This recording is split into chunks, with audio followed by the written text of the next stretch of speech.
Welcome to our virtual performance of Sospiri del Celeste, Sighs of the Celestial. Originally conceived as a concert for the Bell Museum Planetarium, we've adapted our program for the pandemic and are very happy to still be able to bring you this glorious music. We begin with two medieval hymns to a star. Stella Coeli is a hymn to the star of the sea, metaphorically the biblical Mary, to be sung in times of plague. While the original creators undoubtedly had the bubonic plague in mind, we see that it still has relevance today. The exact provenance of the piece is unknown, but the text appears in manuscripts from the early 15th century on all over Europe, so it was very likely already circulating in the 14th century, along with the Black Death that was ravaging Europe. And it went on to appear in many musical settings throughout the next several centuries, as the plague waxed and waned. Just as it has been for us, music was a refuge during this crisis.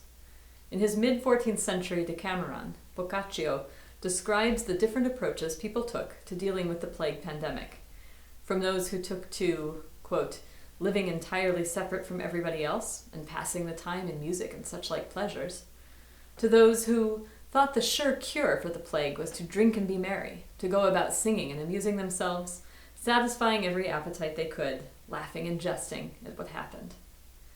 As musicologist Christopher Macklin points out, music was indispensable to either approach.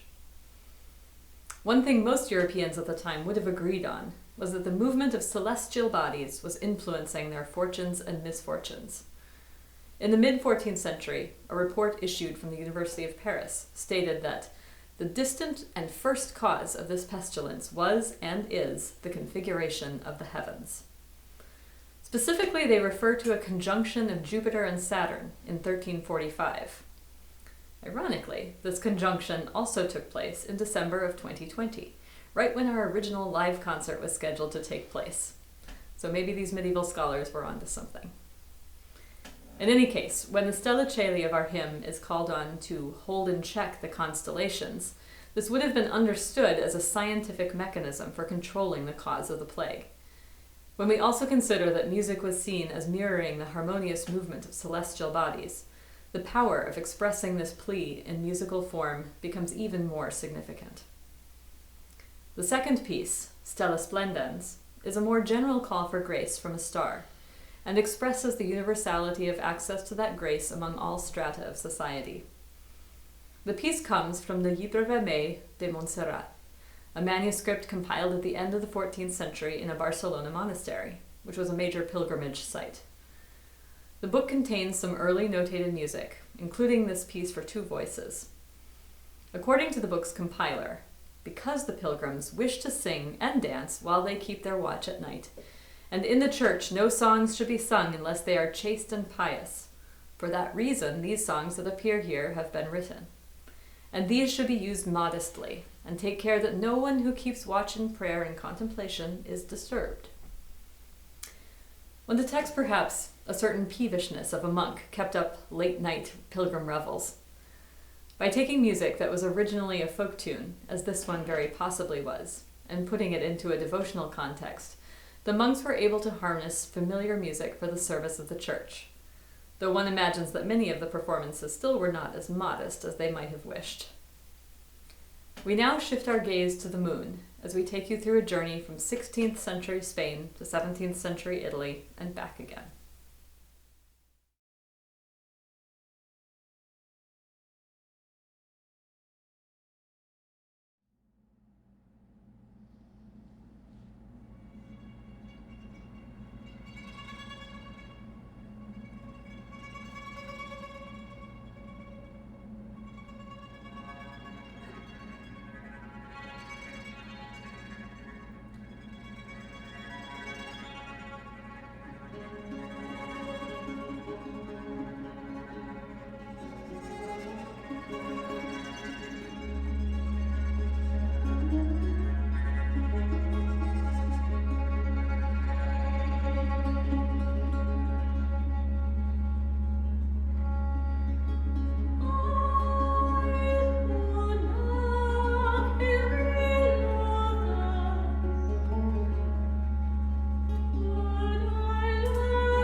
Let's listen to some music by Biagio Marini.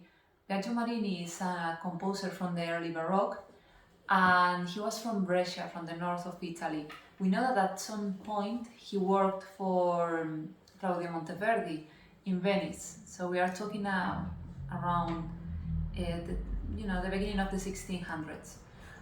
We don't have a lot of information about this composer, but we know he's one of the first violin virtuosos. He composed a lot for solo violin, and the very interesting thing about this music is that it is published. So he's one of the first composers for violin that published the music. Also, he introduced a lot of new, or let's say modern ornaments for the time. For example, the trino is something that he expressly writes in the score. So we also know that Marini was a singer, and we know that he will sing and play in the vocal pieces. Always there is a vocal part and a ritornello. So we know he will sing and then he will play the ritornellos. Obviously in the style. He's between the prima pratica and the seconda pratica. The prima pratica focuses more in the music and the beauty of the music. And the seconda pratica focuses more on the beauty of the text. So he's in between. He's still navigating those two styles. The way he resolves harmonics is not usual. Usually he always finds different ways and always surprises the listener with his music. So hope you enjoy this music.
let's talk about Jean-Baptiste Lully. His real name is Giovanni Battista Lully. He actually was an Italian composer, he was not French.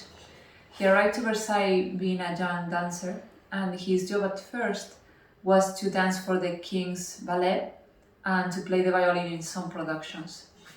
He got to have a really strong power in the court. He will even become the right hand of King Louis XIV. He is also considered the father of the French style. Why? Because he will compose everything in the exact opposite style of the Italians. So for example, if the Italian overture is fast, slow, fast, the French overture is slow, fast, slow. So everything is in contraposition of the Italian style. And something very interesting about Versailles, as everybody knows, Louis was considered the king's son. That's the name he had. Why? Because he thought that if in the sky, let's say in our galaxy, all the planets move around the sun, he thought like everybody should move around the king as planets move. So let's say that Versailles was like the sun, and everything will move around Versailles and around the king. So nothing was casual, everything was very well planned. And that's why Versailles is that fascinating source of art, of new movements, of, let's say, taste that took over Europe. So let's listen to some music by Lully. This piece is, the name of the piece is Planté sur la mode d'Adonis. And of course, Venus, when we think about Venus, we think about also the planet and the goddess of beauty. And this piece is totally in the French style. It's in minor, it's very energetic, and the most important thing is the text. It's not actually the music like in the Italian style. We are more into the seconda pratica at this time, you know. We are more into the text and all the continue helping the text to have sense, dramatical sense. Hope to enjoy it.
We now turn to two of our favorite composers of the Italian seconda pratica style, Barbara Strozzi and Claudio Monteverdi.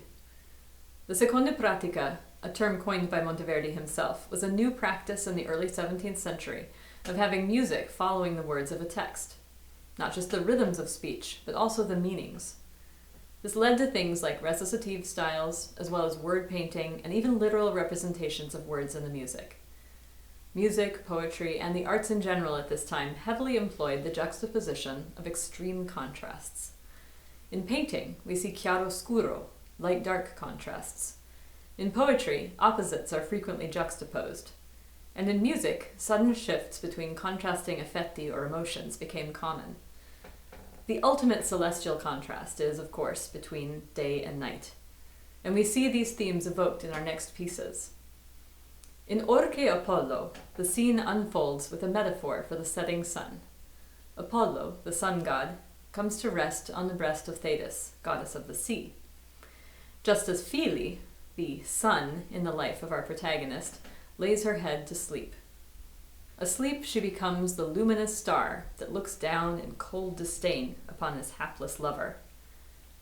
In the following piece, the final scene from Monteverdi's opera Il ritorno di Ulisse in Patria, The Return of Ulysses, the light of heaven is again invoked, this time as daylight is called upon to renew the beauty of nature, just as the light of the reunited lovers is to expel the darkness of the past. Late works for both composers, we perhaps start to hear borrowings from the French style of Louis' court in the pompous dotted rhythms and the bold preludes to these pieces. But their general character is unmistakably pure Italian Seicento gold.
Benedetto